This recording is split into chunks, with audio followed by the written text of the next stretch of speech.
Galera, esses últimos dias foram puxados para mim aí, pintou um serviço que eu tive que fazer. Por conta disso foi que o canal ficou meio abandonado aí nos últimos dias, né? Não postei vídeos do início da semana pra cá. O Preleção sobre Vasco também vai sair mais em cima da hora do que eu gostaria, por conta desse trabalho que eu peguei aí, né? E esses trabalhos, esses freelas, sempre que eles vão se acumulando, eles provocam um sentimento ambíguo em mim.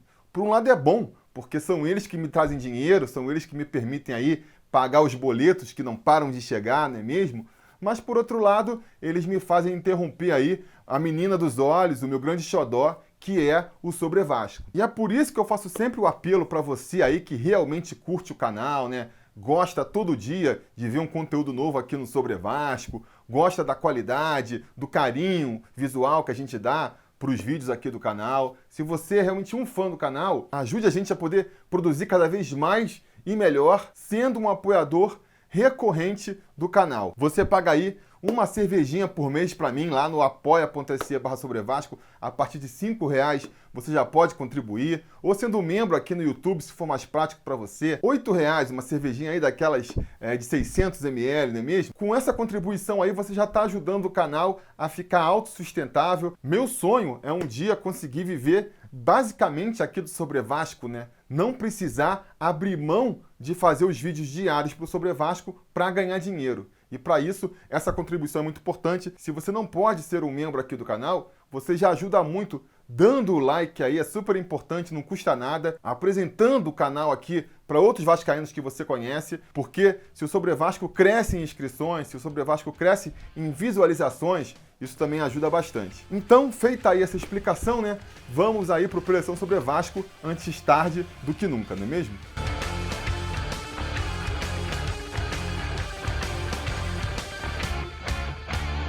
Fala, torcida vascaína, Felipe Tiru de volta na área para falar de jogo do Vascão, porque nesse domingo, às 4 horas da tarde, com transmissão da Rede Globo para grande parte do Brasil, o Vasco recebe o São Paulo em São Januário pela 16ª rodada do Campeonato Brasileiro da Série A.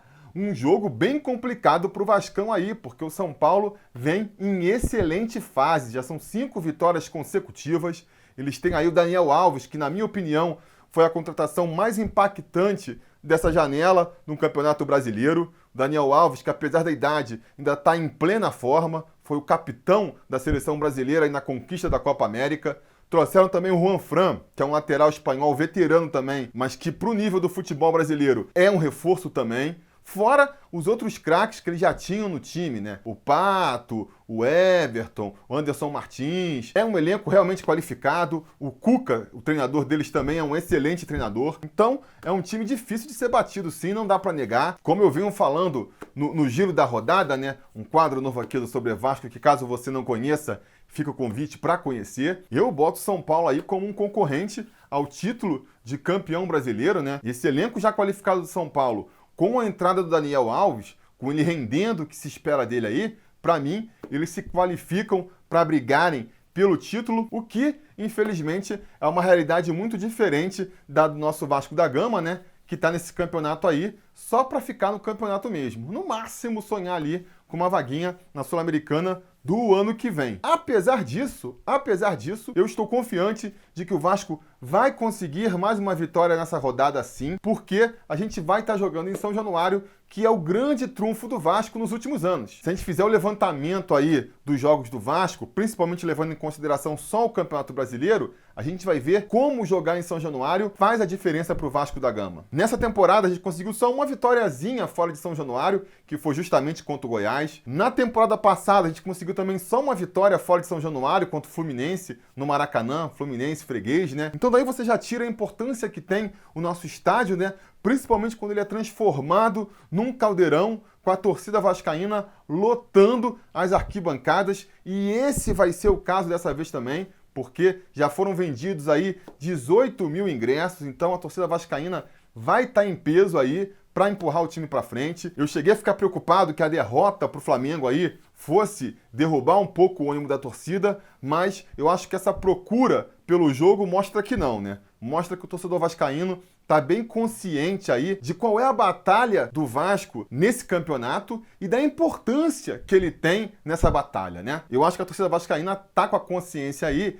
de que não é que ela é o 12º jogador, ela é o primeiro jogador. O Vasco fora de seu estádio, distante da sua torcida, perde muito do seu poder e por conta disso, eu acho que a torcida do Vasco nesse domingo não só vai lotar São Januário, como vai empurrar o time para cima, vai realmente ali apoiar a equipe, não vai ter crítica, não vai ter briga, vai realmente pegar o time no colo ali e tentar levá-lo para mais uma vitória que vai ser fundamental, porque a gente começou tão mal o campeonato que mesmo com o bom desempenho recente aí da equipe, né? Perdemos para o Flamengo na última rodada, mas vínhamos de bons resultados anteriores. Mesmo com esses bons resultados, a gente não consegue se distanciar da zona de rebaixamento. Estamos ali em 15º lugar ainda, só 4 pontos acima da zona da degola. Então a gente precisa de uma vitória. É importante ficar aí a pelo menos uma rodada de distância da zona de rebaixamento, não é mesmo? E para conseguir essa missão aí, o Vanderlei Luxemburgo vem com mudanças no time. A gente vai ter a volta aí de jogadores que estavam suspensos, que estavam lesionados. E vamos ter mudanças táticas no time também, né? Mas para falar sobre isso, vamos antes falar aí a provável escalação do Vasco para essa partida.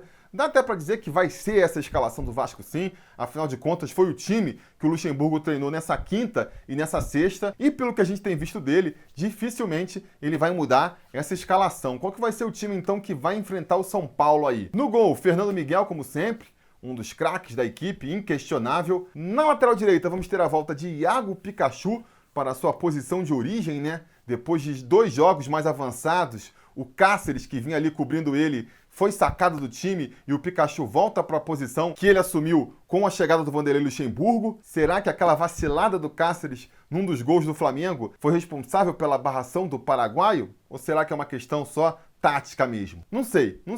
Eu sei que o Cáceres está fora do time, mas o Oswaldo Henriques, que também vacilou feio no jogo contra o Flamengo, fez um pênalti bizonho ali, esse continua com moral e continua sendo nosso zagueiro ali pela direita. Outro que tá com muita moral também, né? Tá com moral com o treinador, com a torcida, com o clube. Virou garoto propaganda aí do novo uniforme do Vasco, né? O Vasco que vai estrear aí o seu 3º uniforme nessa partida. É claro, Leandro Castan, nosso capitão aí e um dos destaques da equipe. Fechando a linha defensiva aí, a gente tem o Henrique jogando na lateral esquerda. Esse aí não tá com muita moral com a torcida não, né? É o melhor que dá para arrumar, vamos dizer assim. Do meio para frente, a gente tem mais uma vez o Richard jogando ali como primeiro volante. Um pouco mais avançado pela direita, o Raul jogando como segundo volante. Marcos Júnior, depois de cumprir suspensão aí contra o Flamengo, volta para a equipe. E a grande novidade é o Andrei entrando aí nessa 4ª vaga do meio campo. Vamos jogar com 4 volantes aí contra o São Paulo. O Vasco precisa ganhar, mas vai jogar com 4 volantes? Como é que vai funcionar isso? Vamos falar mais pra frente aí. Vamos terminar a escalação primeiro. Tô botando aqui o Andrei como 4º homem do meio campo, porque ele é o elemento novo que tá entrando aí, mas a gente não sabe, né?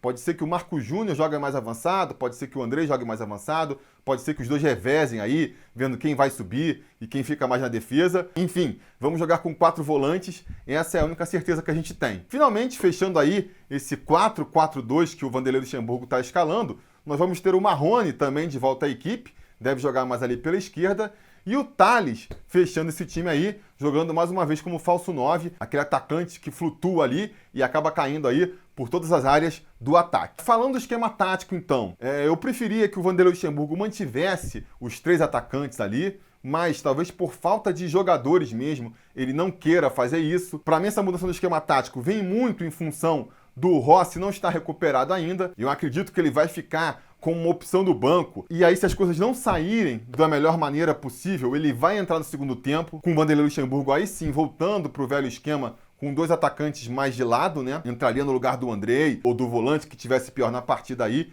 e o Vasco voltaria à sua formação com que ele tem jogado ali, com 3 volantes e 3 atacantes. Mas pro início da partida, como ele não deve estar ainda liberado para jogar os 90 minutos aí, na falta de outro atacante para pôr nesse time aí, porque o Vanderlei não está satisfeito com as outras opções que ele tem. O Marquinho, que jogava mais pela ponta aí, não tem nenhuma condição. Ian Sassi, que chegou a ser aproveitado algumas vezes, foi negociado, vai sair aí do Vasco, né? Tá indo lá pro pro leste europeu, parece. O Thiago Reis não traz aquela mobilidade que o Vanderlei Luxemburgo quer pro seu ataque. E outro atacante da base, como o próprio Lucas Santos ou o Vinícius mesmo, que tem treinado com a equipe, mas ainda não teve nenhuma oportunidade, pelo visto, não inspiram confiança no Vanderlei Luxemburgo, e ele sabe que vai pegar aí um adversário muito técnico, um adversário que, apesar de estar jogando na casa do Vasco, vai querer vencer a partida, porque tá brigando pelo título, e quem briga pelo título tem que tentar vencer todos os seus jogos, e por conta disso, né, pelos desfalques que ele tem, somado aí a um certo receio com o seu adversário, ele vai optar aí por uma formação mais defensiva. E aí eu vi muita gente argumentando também, pô, beleza, ele quer voltar para um 4-4-2, quer tirar um atacante lá da frente, não sou contra, mas esse quarto jogador de meio campo aí tinha que ser um armador, tinha que ser um meio campo mais ofensivo. E eu também concordo com esse argumento, né? Não chego a ficar satisfeito com o Vasco jogando com 4 volantes, principalmente dentro de São Januário, mas eu acho que a medida é justificável, mais uma vez, pela carência do nosso elenco. A gente não tem um meio ofensivo para escalar. Vai dar mais uma chance para o Marquinho? Não tem a menor condição. Vai dar mais uma chance para o Bruno César, que pareceu que estava recuperando o futebol contra o Fluminense, depois virou titular, não fez nada, entrou durante a partida contra o Flamengo, também não fez nada. Vai dar mais uma chance para ele ser titular? Vai dar mais uma chance para o Valdívia, que também é outro que não fez nada com a camisa do Vasco ainda, e que ainda por cima sumiu das últimas escalações do Vasco. Não sei o que ele fez, o que ele deixou de fazer. Talvez seja só a qualidade técnica dele que esteja deixando o Vanderlei Luxemburgo decepcionado. Vai apostar no garoto da base desde o começo?